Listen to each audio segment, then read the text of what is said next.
మేకు విలువ. పూర్వం ఒక గ్రామంలో ఒక పేద యువకుడు ఉండేవాడు. అతని పేరు గోవిందుడు. అతనికి పెళ్లి అయింది. 2 పిల్లలు కూడా కలిగారు. కానీ భూమి కొంచెమైనా లేకపోవడం చేత గోవిందుడు తన భార్య పిల్లలను తన రెక్కల కష్టం మీద పోషించవలసి వచ్చింది. ఇందుకు గాను అతను రోజు బస్తీకి నడిచి వెళ్ళి ఏదైనా కూలీ నాలి చేసి డబ్బులు సంపాదించి ఆ డబ్బుతో ఇంటికి కావలసిన సరుకులు తెచ్చుకుంటూ ఉండేవాడు. గోవిందుడు పొదుపు ఎదిగినవాడు. అతని చిన్నతనంలో అతని తండ్రి, నాయనా, ప్రతి చిన్న వస్తువుతోనూ ఎప్పుడో ఒకప్పుడు అవసరమైన పని ఉంటుంది అని చెప్పేవాడు. గోవిందుడు తన తండ్రి చెప్పిన పాఠాన్ని మరవలేదు. ఒకనాడు అతను రహదారిన బస్తీకి నడిచిపోతుండగా అటుగా మంత్రి కొడుకు గుర్రం ఎక్కి శరవేగంగా వచ్చాడు.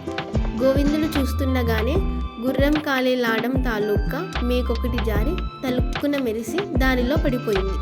బాబు, ఓ బాబు, లాడ మేకు పడిపోయింది అని గోవిందుడు ఎలుగెత్తి అరిచాడు.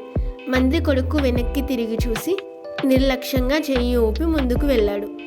ఒక లాడం మేకు కోసం వెనక్కు వెళ్ళడం అతనికి పరువులోపం అనిపించింది.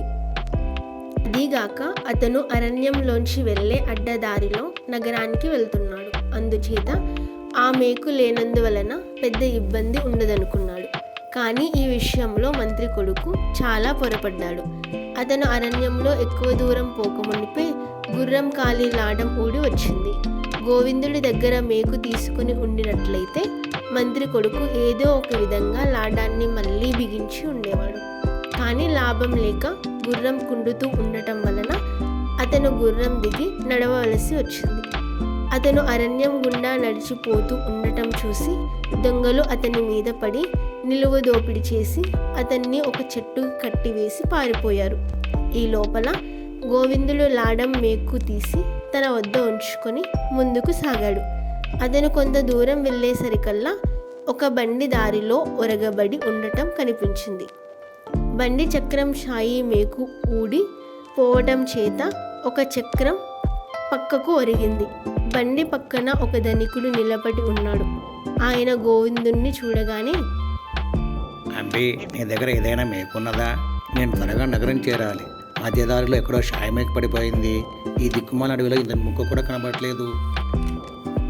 గోవిందుడు తన వద్ద ఉన్న లాడు మేకు తీసి బండి తోలేవాడికి ఇచ్చాడు. దాని చక్రం ఇరుసులోకి రాతితో కొట్టి దిగవేశారు. అది గట్టిగానే పట్టింది. ధనికుడి ప్రాణం లేచి వచ్చినట్లయింది. నువ్వు కూడా నగరానికే పోతున్నావేమో, నా బండిలో రా అంటూ ధనికుడు గోవిందుణ్ణి తన వెంట నగరానికి తీసుకుపోయి అతని చేతిలో కొంత డబ్బు పెట్టాడు. ఆ డబ్బు చూడగానే గోవిందుడి కళ్ళు మెరిశాయి. అది తన కుటుంబానికి 2 నెలలకి సరిపోతుంది. తన తండ్రి ఏనాడో అన్నమాట ఇప్పుడు అక్షరాల నిజమయ్యింది. ఒక చిన్న లాడు మేకు కొంత డబ్బు తెచ్చిపెట్టింది. గోవిందుడు నగరంలో తన కుటుంబానికి 1 నెల రోజులకు సరిపడే సరుకులు కొని ఒక సంచిలో వేసుకొని దగ్గరి దారే కదా అని అరణ్యం గుండా ఇంటికి రాసాగాడు. అతను కొంత దూరం వచ్చేసరికల్లా దారికి ఒక పక్కనున్న చెట్ల వెనక నుంచి ఏవో ఆర్తనాదాలు వినిపించాయి. గోవిందుడు ఆ ఆర్తనాదం వినిపించిన వైపు నడిచాక ఒక చోట 2 పిల్లలు, ఒక స్త్రీ కనిపించారు. అందరూ దీన స్థితిలో ఉన్నారు. ఆ స్త్రీ ఒక కోటీశ్వరుడి భార్య. పిల్లలిద్దరూ ఆమె సంతతి. ఏమైందమ్మా, ఎందుకు ఏడుస్తున్నారు అని ఆ స్త్రీని అడిగారు. నిన్న సాయంకాలం మేమంతా కలిసి అరణ్యంలో విహారానికి వచ్చాము. మా పిల్లలు పూల కోసమని అడవిలోకి వెళ్ళారు. ఇంతలో పొద్దుమూకింది. మాకు దారి తెలియడం లేదు. రాత్రంతా తిండి లేకుండా దారి వెతుకుతూ తిరిగాం. మాకు దారి దొరకలేదు. తిండి నీళ్లు లేకపోవడం చేత మాకు శక్తి లేదు. అందుకే ఏడుస్తూ ఉన్నాం. నువ్వు దేవుళ్ళా వచ్చావు. మీకు వచ్చిన భయమేమీ లేదు. నేను నా పిల్లల కొరకు తీసుకువెళ్తున్న తినుబండారాన్ని ఇస్తాను, తినండి. అలాగే మీకు దారి చూపించి మీ ఇంటి వద్ద వదిలిపెడతాను అని గోవిందుడు తన పిల్లల కోసం తెచ్చిన మిఠాయిలను, తినుబండరాలను కోటీశ్వరుడి భార్య పిల్లలకు తినడానికి ఇచ్చాడు. వారు తినుబండరాలను తిన్నారు. పోయిన ప్రాణాలు లేచి వచ్చినట్లయింది వారికి. గోవిందుడు ఆమెను, ఆమె పిల్లలను వెంటబెట్టుకొని అడవి నుండి వారిని దారి వెంట నడిపించుకుంటూ జాగ్రత్తగా వారి ఇంటికి చేర్చాడు. కోటీశ్వరుడి భార్య కృతజ్ఞతలతో గోవిందునికి నమస్కరించి కొంత డబ్బు ఇచ్చింది. గోవిందుడు ఆ డబ్బుని చూసి చాలా సంతోషపడి ఆమెకు నమస్కరించాడు. ఒక లాడం మేకు ఇంత డబ్బు తెస్తుందని అతను కలలో కూడా అనుకోలేదు. అతను మరలా సరుకులు కొనుక్కొని మళ్ళీ అడవి దారిలో బయలుదేరాడు. అడవి నడి మధ్యకు చేరుకునేసరికి అతనికి మనిషి మూలుగు వినిపించింది.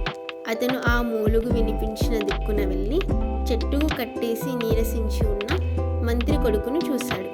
మంత్రి కొడుకు గోవిందుడిని చూసి హీనస్వరంతో తనకు జరిగిన ప్రమాదం గురించి గోవిందునికి చెప్పాడు. గోవిందుడు అతని కట్లు విప్పి మంత్రి కొడుకుకు తన పిల్లల కొరకు తీసుకువెళ్తున్న తినుబండరాలను తినడానికి ఇచ్చాడు.